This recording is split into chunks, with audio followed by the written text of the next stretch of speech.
Assalamualaikum warahmatullahi wabarakatuh. Selamat siang Bu. Kami dari mahasiswa Universitas Maritim Raja Setiaji, kami dari Fakultas Ekonomi jurusan Manajemen ingin ikut wawancara tentang manajemen rantai pasok yang ada di kantor pos ini.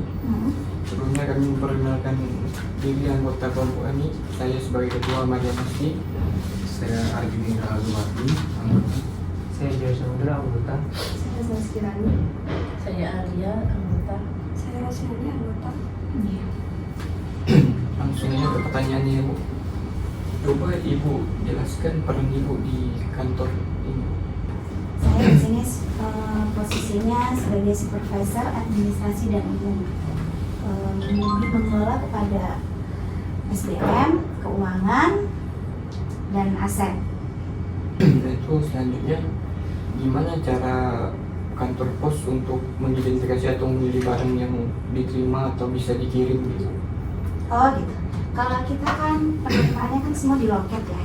Jadi masing-masing loket itu kita bekali seperti pengetahuan yang tidak boleh diterima itu kan kayak obat-obatan terlarang, terus cairan itu sebenarnya yang mudah gampang meledak, terus yang gampang busuk gitu ya.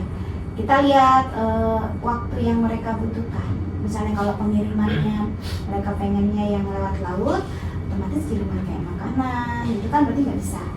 Kalau mereka maunya yang kalau kayak yang maunya yang cepat mungkin bisa kayak naik pesawat, kan kita ada ya naik pesawat. Nah itu kayak makanan yang mudah busuk itu mungkin masih bisa dikirim.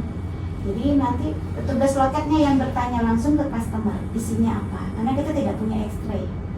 Jadi tergantung dari kejujuran si pengirim. Untuk pertanyaan seterusnya itu, bagaimana cara perusahaan itu mengelola jumlah barang untuk menghindari kelebihan barang?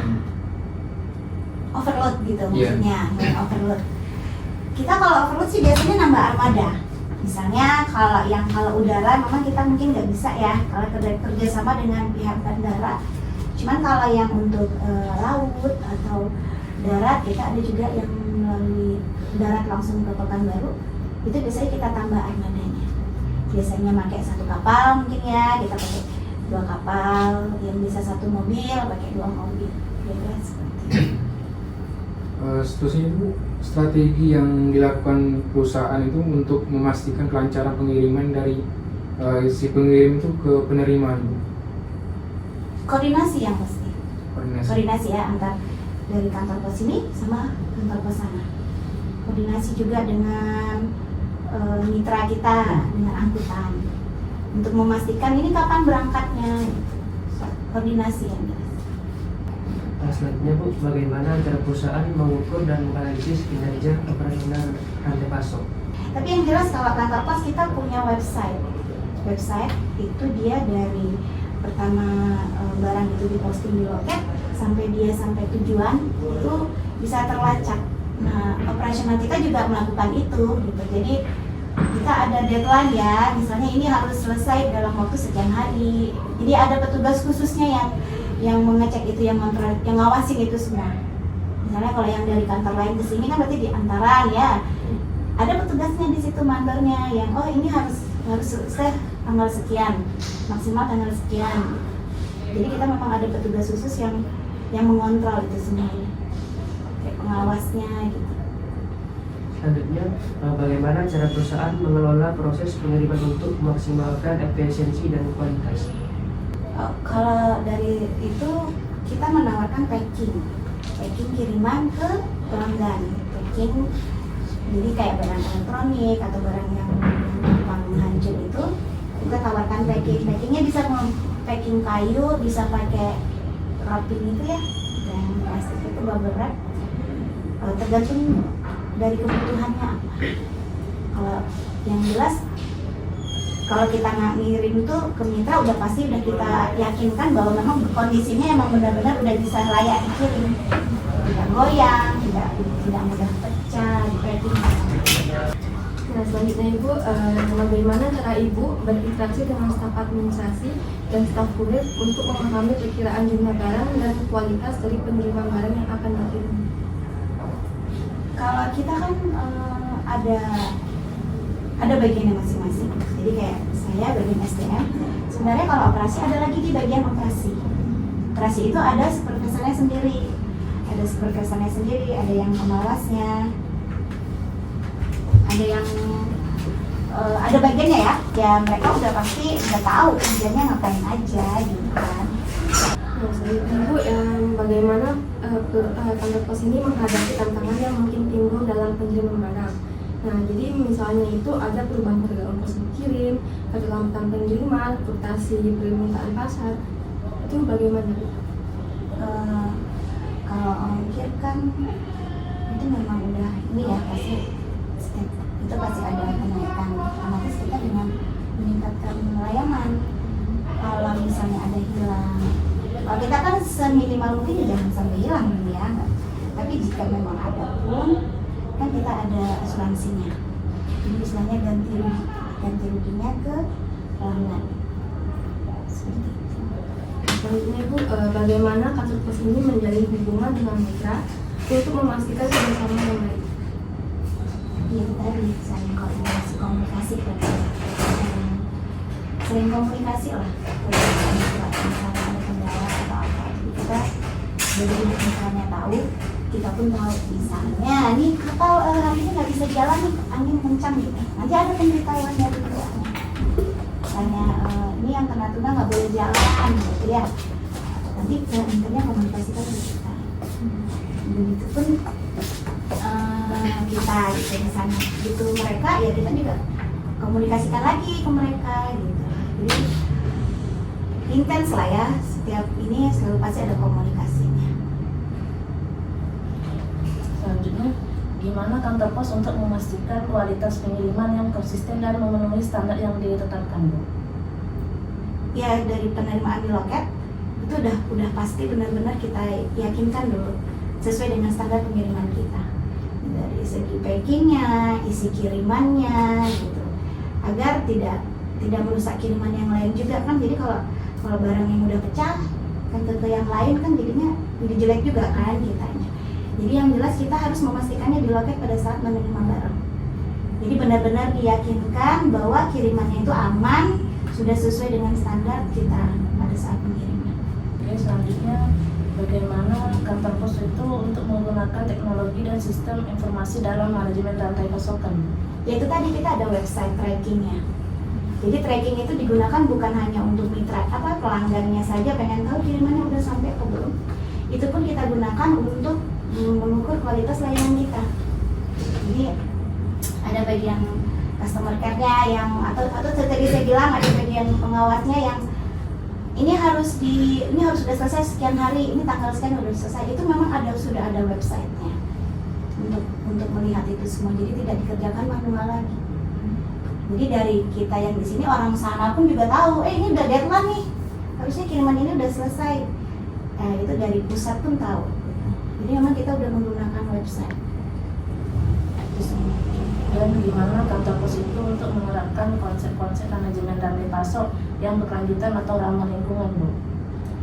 Kita ada menggunakan kantong-kantong khusus yang jelas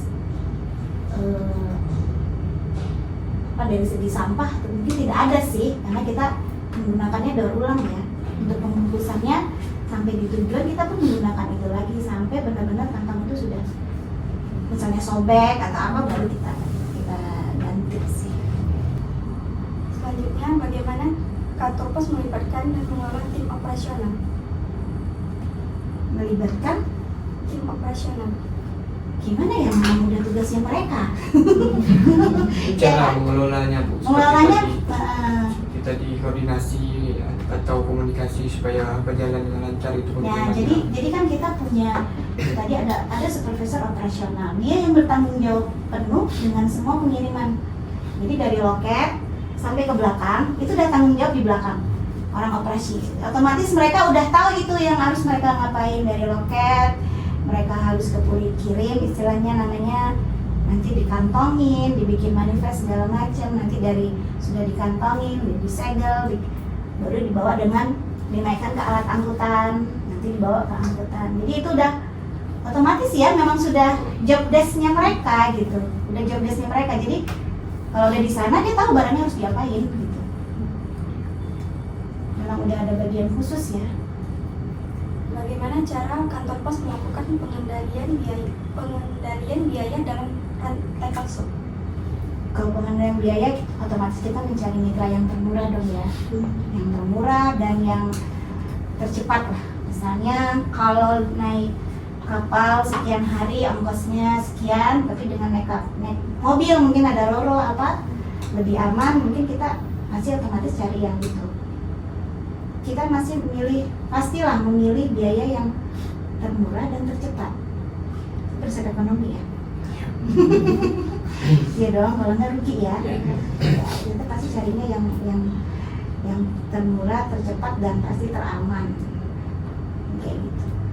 Selanjutnya, apa langkah-langkah kantor pos yang diambil untuk terus meningkatkan efisiensi dan keunggulan kompetitif dalam manajemen rantai pasar?